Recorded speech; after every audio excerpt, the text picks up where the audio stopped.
My 3-year-old got a broken keychain at the family gift exchange. Her cousins were unwrapping iPads, bikes, and designer jackets. My mom laughed. Well, she's not really part of the core family. I got up, grabbed the gifts from my car, looked them dead in the eye and said, "This was the last Christmas you'll ever get anything from me." The room went silent until my sister screamed.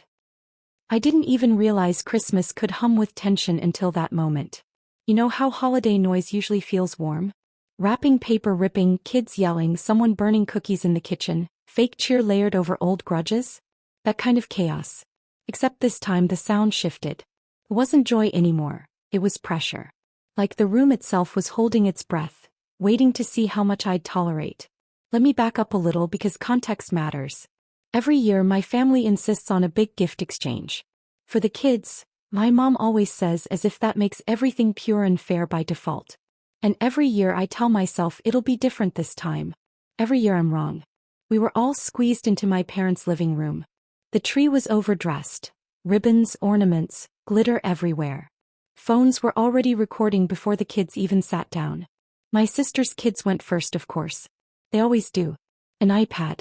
Screaming. A bike. Screaming louder. A designer jacket. Cue applause, hugs, my mom wiping her eyes like she'd just witnessed a miracle. I glanced down at my daughter sitting cross-legged beside me. She's 3. She'd practiced saying thank you all week.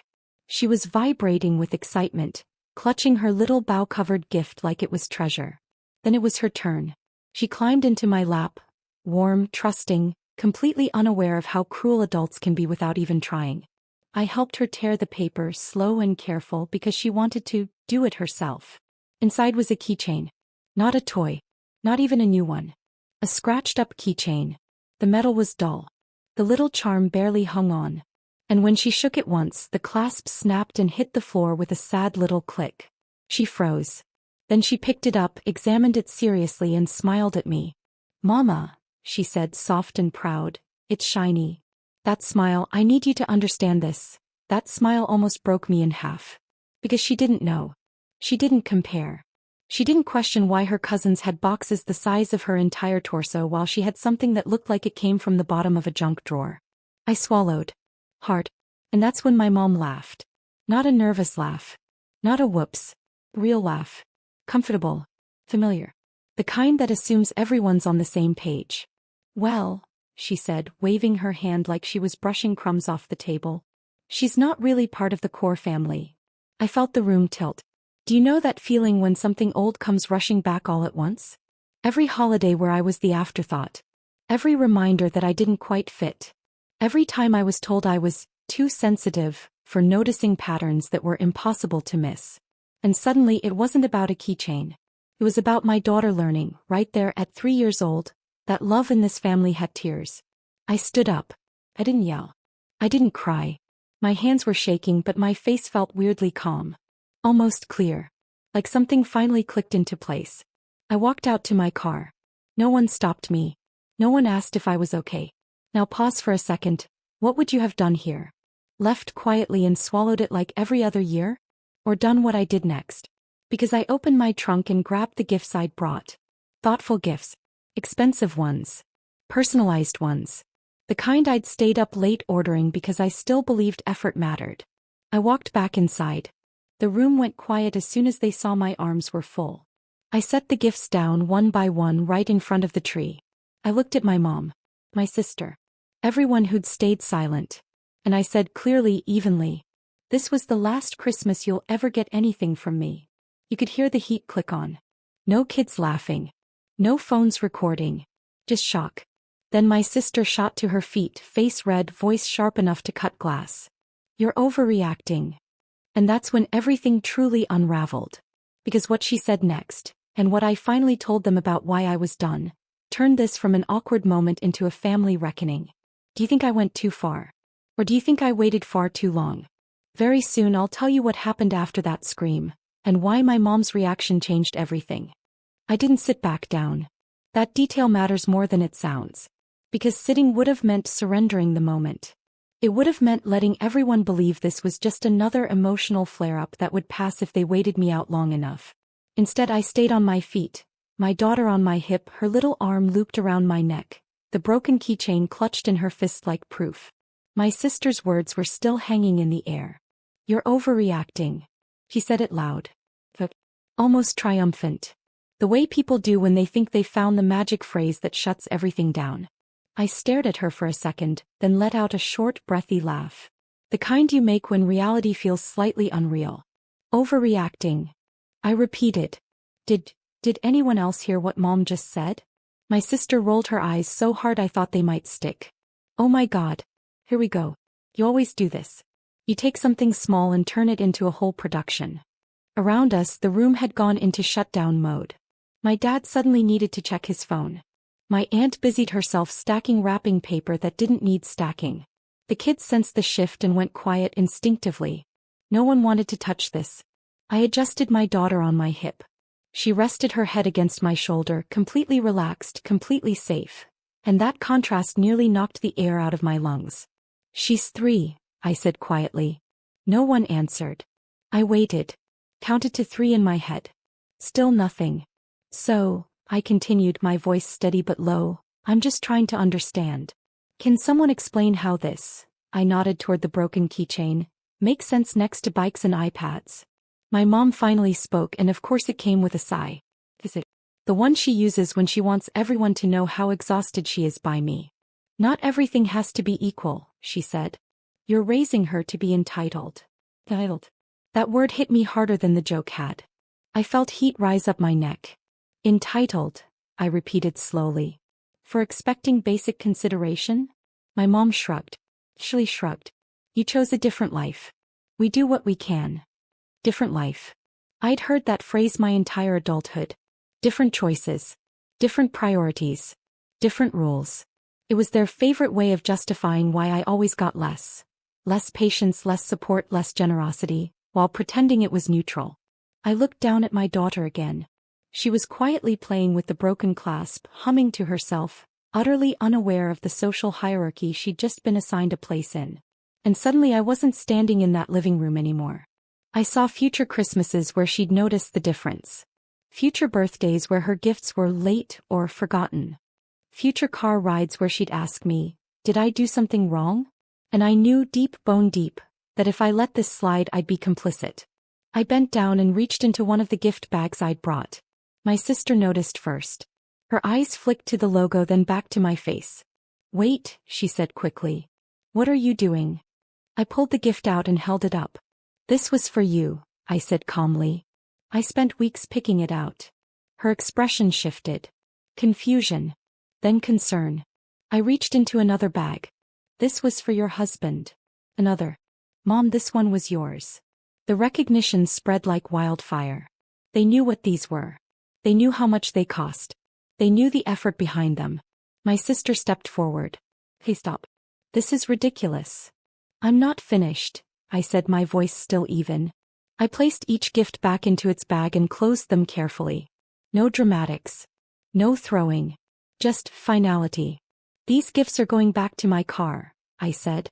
"And they're staying there. Because I won't keep showing up somewhere my child is treated like an afterthought." My sister scoffed, arms crossed. "So you're punishing everyone because Mom made a joke?" I met her eyes. Jokes are supposed to be funny. The silence after that felt heavy enough to press down on my chest. Then my mom straightened up, her mouth tightening into that familiar thin line. "If you walk out with those gifts," she said coldly, "don't expect things to be the same." And there was the threat. The emotional ransom. Do you know what's wild? For the first time in my life, I wasn't afraid of it. I felt something settle inside me instead. Certain. Do you think I walked out right then? Or do you think I stayed just long enough to say one more thing? The one thing they never expected me to admit out loud? Because what I said next didn't cause shouting. Caused panic. "Tell me, would you have already left at this point, or would you have stayed for what came next?" I didn't walk out. Not yet. I stood there with the gift bags in my hands, my mom's words still hanging in the air like a challenge. "If you walk out with those gifts," she'd said, "don't expect things to be the same." And something unexpected happened. I felt a relief. Because for the first time I realized I didn't want things to be the same. I smiled. Not a big smile. Not a sarcastic one. Just enough to throw them off. That's kind of the point, I said. My sister frowned. What does that even mean? I set the bags down slowly, deliberately, right beside the tree. The same tree where my daughter's broken keychain still lay on the floor, half hidden under wrapping paper. I didn't rush. I didn't shake. And that calm, that's what made everyone uneasy. You're all acting like this is about one joke, I said. One comment. One bad gift. I turned to my mom. But this didn't start today. And you know it. She crossed her arms. I'm not doing this. You're rewriting history. I nodded. Hey. Then let's talk about history. The room went so quiet I could hear the heater kick on. Do you remember my baby shower? I asked. My sister groaned. Why are you dragging this up now? Because that was the first time, I said. The first time you told me, gently, politely, that I shouldn't expect much since I wasn't married. My mom opened her mouth, then closed it. And then her first birthday, I continued. When you suggested we keep it low-key because she wouldn't remember. Funny how everyone else's kids got full-blown parties anyway. That's not fair, my sister snapped. Neither is pretending it didn't happen, I replied. I looked around the room. Faces tight. Eyes avoiding mine. And last Christmas, I said quietly, when you forgot her stocking. That was a mistake, my mom said sharply. Maybe, I answered. But mistakes don't usually repeat themselves this consistently. That's when I felt it, the shift. Not anger yet. Something closer to discomfort.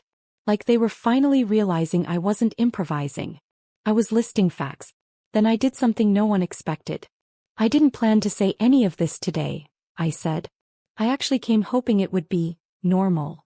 I reached into my purse. My sister laughed nervously. Oh my God, what now?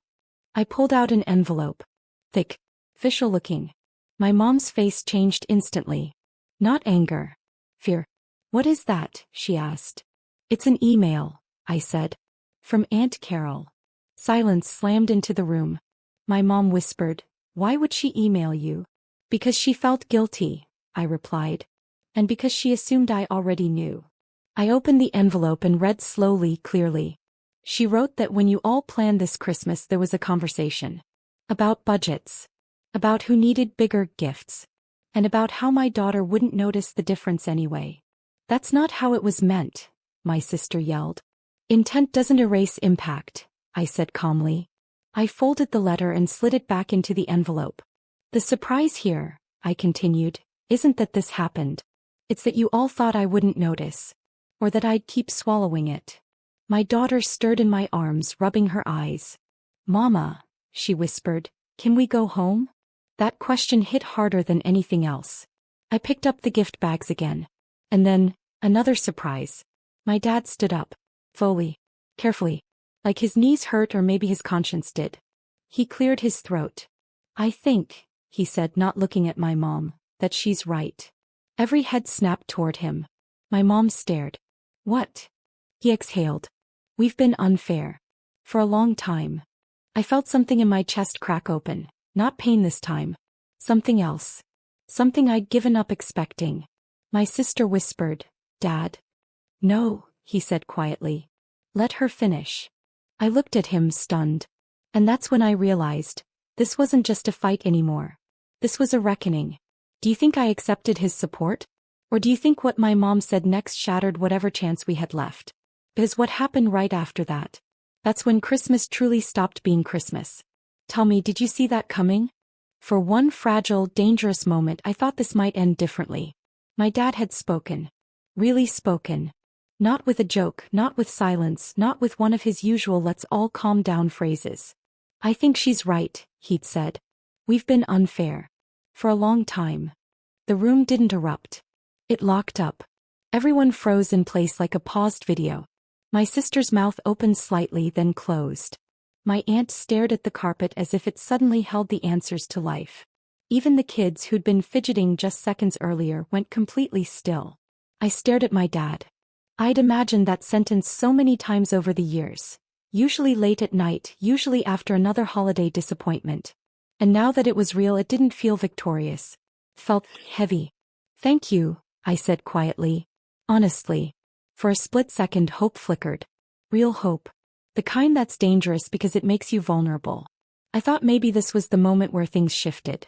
Where someone finally took responsibility. Where my daughter wouldn't grow up sensing she was tolerated instead of cherished.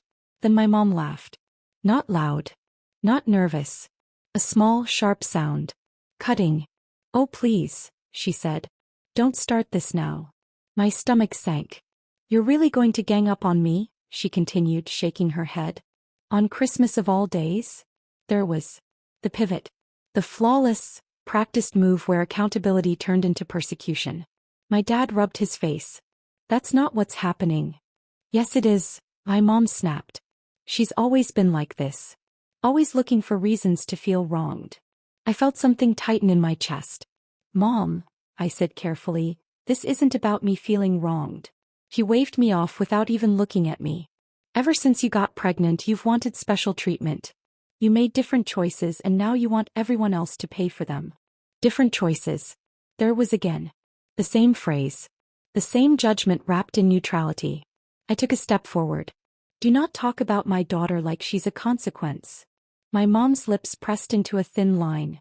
"I'm just being realistic. She's not being hurt. She's too young to even notice." That sentence did something to me. Because suddenly I wasn't angry anymore.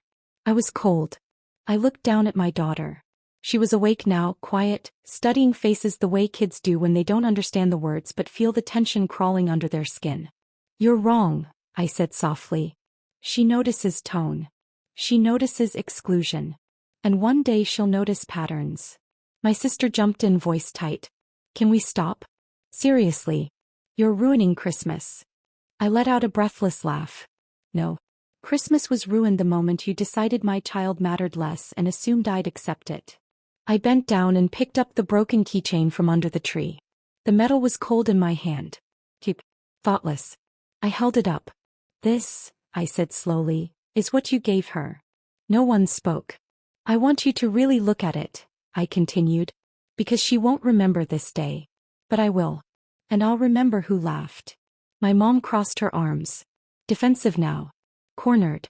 "So what? You're cutting us off? Is that your big dramatic finale?" I shook my head. "This isn't drama." I slipped the keychain into my pocket, lifted the gift bags and adjusted my daughter against my shoulder.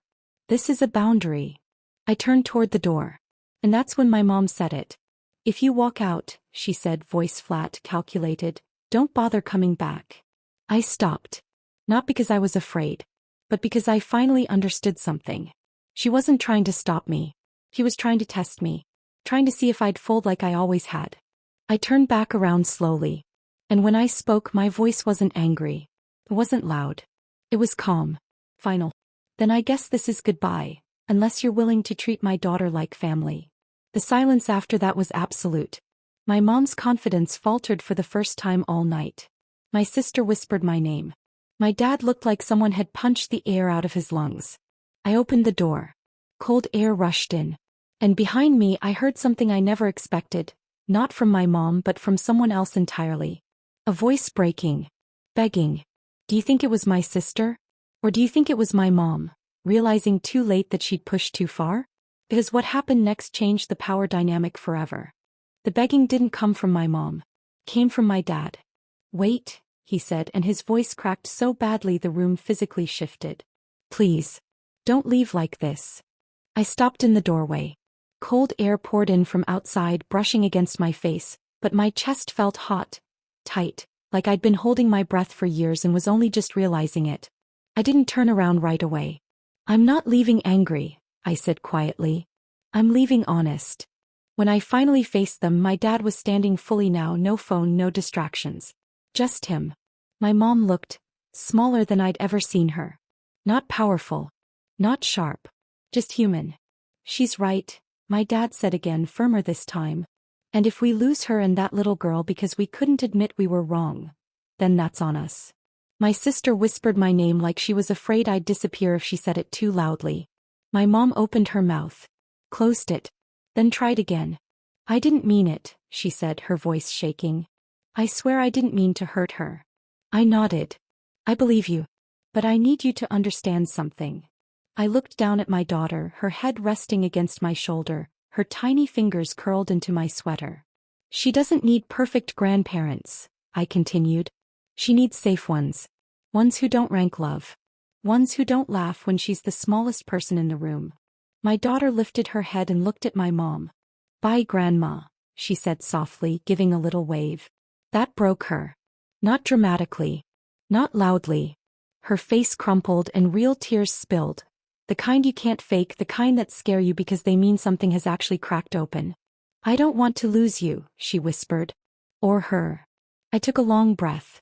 Then don't make me choose between my family and my child. Because I'll choose her every time. No one argued. No one yelled. And that silence was different. It wasn't avoidance anymore. It was acceptance. We left shortly after. Not slammed doors. No final speeches. Just coats, quiet goodbyes, and space. That night it was just me and my daughter. We drove around looking at Christmas lights. He sang to the radio. We stopped for hot chocolate, extra marshmallows. She fell asleep in her car seat, smiling, sticky, safe. And you know what surprised me? I didn't feel sad. I felt proud. 2 days later my phone rang. It was my mom. No excuses. No defensiveness. No, but you have to understand. She just said, I was wrong. And then she cried. And then she listened. A week after Christmas we met again quietly. No big gathering. No audience. Just us. My mom knelt down and handed my daughter a new gift. Thoughtful. Age-appropriate. Wrapped with care. My daughter hugged her immediately. Because kids don't hold grudges. Adults have to earn second chances. Things aren't magically perfect now. Boundaries still exist. Conversations are still careful. But something fundamental changed. I no longer beg to be included. I no longer overextend to prove my worth. And my daughter? She walks into rooms knowing she belongs. I learned something that Christmas. Something I wish I'd learned sooner. Walking away isn't cruelty. It isn't drama. It isn't overreacting. Sometimes walking away is how you teach people how to love you properly. And sometimes, it's how families finally start healing. So tell me, honestly, would you have stayed quiet for peace? Or done exactly what I did? Either way, thank you for listening. I needed to tell this story.